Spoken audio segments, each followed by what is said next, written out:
नमस्कार दोस्तों, स्वागत है आपका अपने channel mister S B classes में। चलिए आज की वीडियो स्टार्ट करते हैं। पहला प्रश्न है, अंग्रेज़ों द्वारा कलकत्ता में निर्मित दुर्ग का क्या नाम था। ये दुर्ग यानी कि किला, जो अंग्रेज़ों ने कौन सा किला बनाया था कोलकाता के अंदर, तो ये बनाया था दोस्तों Fort William. Option number C is right answer. Fort William किला बनाया था अंग्रेज़ों ने। नेक्स्ट प्रश्न, निम्न में से कौन सा भारत आने वाला पहला अंग्रेजी जहाज है। अंग्रेजी जहाज सबसे पहला कौन सा था, तो ये था दोस्तों option number C, red dragon. ठीक है, पहला अंग्रेजी जहाज रेड ड्रैगन था। ये क्वेश्चन आपको बता दूं कि केबीसी में भी पूछा गया था। ठीक है, कौन बनेगा करोड़पति। ठीक है, रेड ड्रैगन। मैं आपको ये भी बता दूं साथ में कि मैं इस वीडियो सीरीज में सिर्फ वही प्रश्न करवा रहा हूँ जो पहले से परीक्षाओं में बार बार पूछे जा रहे हैं। तो नंबर 3 क्वेश्चन है, भारत में डच का सबसे प्रारंभिक उपनिवेश कहाँ था। तो डच जो लोग आए थे, हॉलैंड वाले जिनको वो बोलते हैं, उनका पहला उपनिवेश कौन सा था, तो यह है ऑप्शन नंबर ए, मसूलीपट्टनम। ठीक है, मसूलीपट्टनम में उन्होंने क्या है अपना सबसे पहले उपनिवेश बनाया था।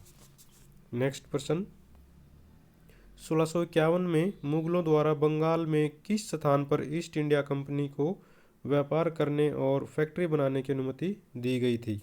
यानी कि मुगलों ने ईस्ट इंडिया कंपनी को क्या है परमिशन दी थी व्यापार करने की, तो वो कहाँ पर दी थी, कासिम बाज़ार में। ठीक है, कासिम बाज़ार में। इसके बारे में बता दूं कि 1651 ईस्वी में मुगलों द्वारा बंगाल में कासिम बाज़ार और हुगली नामक स्थान पर ईस्ट इंडिया कंपनी को व्यापार करने और फैक्ट्री बनाने की अनुमति दी थी। ठीक है, आगे बढ़ते हैं।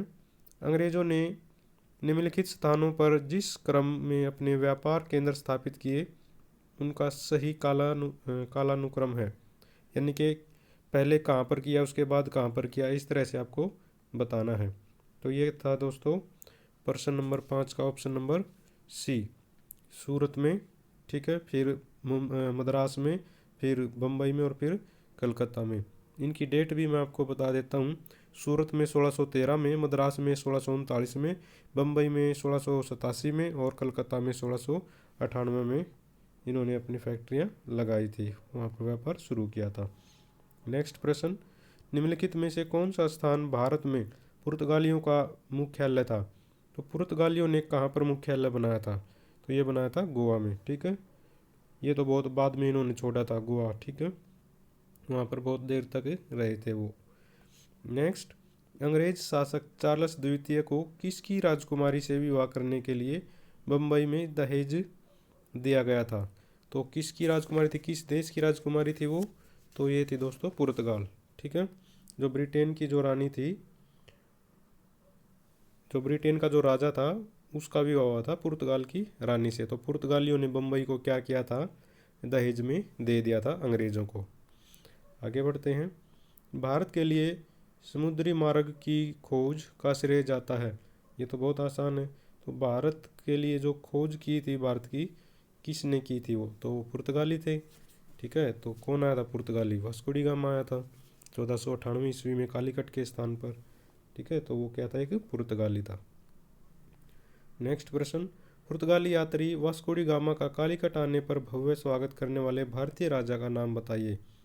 तो जब कालीकट पे वास्को डी गामा जो आया था, तो किस राजा ने उसका स्वागत किया था, तो ये है दोस्तों ऑप्शन नंबर सी, जमोरिन ने। ठीक है, राजा जमोरिन ने क्या किया था, स्वागत किया था। आगे बढ़ते हैं। केप ऑफ गुड होप के रास्ते भारत तक के समुद्री रास्ते की खोज किसने की थी।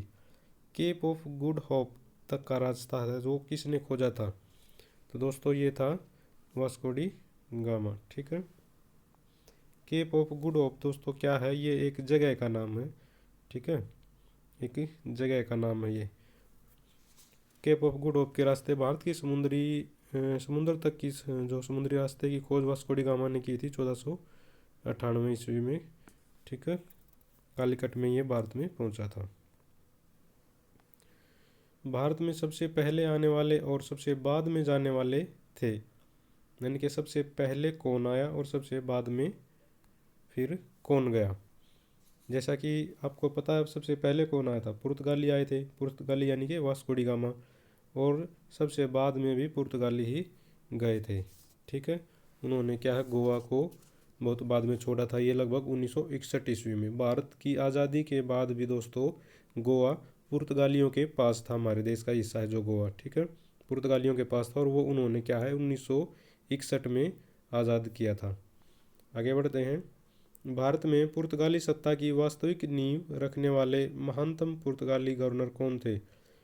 यहाँ पर ये क्वेश्चन पूछा गया है वास्तविक नींव, ठीक है। तो वास्तविक नींव में वो आता है दोस्तों जिसने वास्तव में वहाँ पर काम किया, मेहनत की, उसका नाम नहीं आता जो वहाँ पर पहली बार आया। पहली बार आने वाले का नाम नहीं होता, काम करने वाले का नाम होता जब भी इस तरह के क्वेश्चन आते हैं। तो जो कौन था वो शासक, तो वो था अल्बुकर्क, ठीक है, अल्बुकर्क था वो। इसके बारे में मैं आपको बता दूं जैसे थोड़ा सा, भारत में जो पुर्तगाली शक्तियों का वास्तविक संस्थापक अल्बुकर्क था दोस्तों, ठीक है। इसने भारत में एक प्रादेशिक शक्ति के रूप में पुर्तगाली राज्य की स्थापना की। 1510 ईस्वी में गोवा भी इन्होंने ही क्या था, जीता था।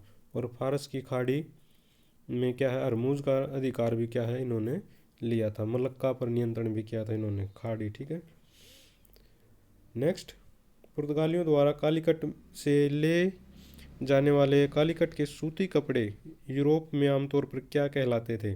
यानी कि अपने यहाँ से जो भारत से जो कपड़े ले जाए जाते थे यूरोप में, उनको क्या बोला जाता था, ये बात इसमें पूछी गई है। तो ये है दोस्तों ऑप्शन नंबर बी, कैलिको, ठीक है।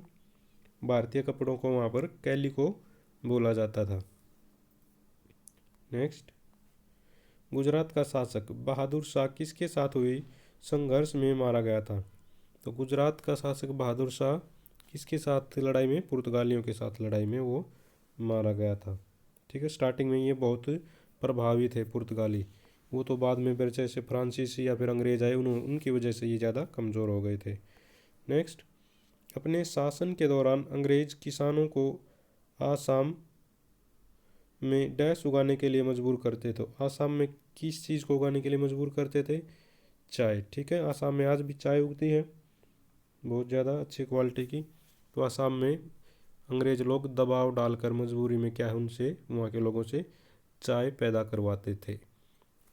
और नेक्स्ट प्रश्न है आज का लास्ट प्रश्न है ये, अपने शासन के दौरान अंग्रेज किसानों को मद्रास में डैश उगाने के लिए मजबूर करते थे। तो मद्रास में क्या उगवाते थे किसानों से, तो ये है दोस्तों चावल, ठीक है। मद्रास में चावल उगाने के लिए क्या है उनके साथ, मजदूरों के साथ, किसानों के साथ ज़बरदस्ती की जाती थी। तो ये थे आज के महत्वपूर्ण प्रश्न। उम्मीद है आप लोगों को पसंद आएंगे। फिर से याद दिला दूं कि इस वीडियो सीरीज में मैं आपको सिर्फ वही प्रश्न करवाता हूं जो बार बार परीक्षाओं में पूछे जा रहे हैं, ठीक है। उम्मीद है आपको पसंद आएंगे। पसंद आते हैं तो चैनल को ज़रूर सब्सक्राइब कर लीजिए, दोस्तों के साथ ज़रूर शेयर कीजिए। आज के लिए इतना ही। Thank you very much.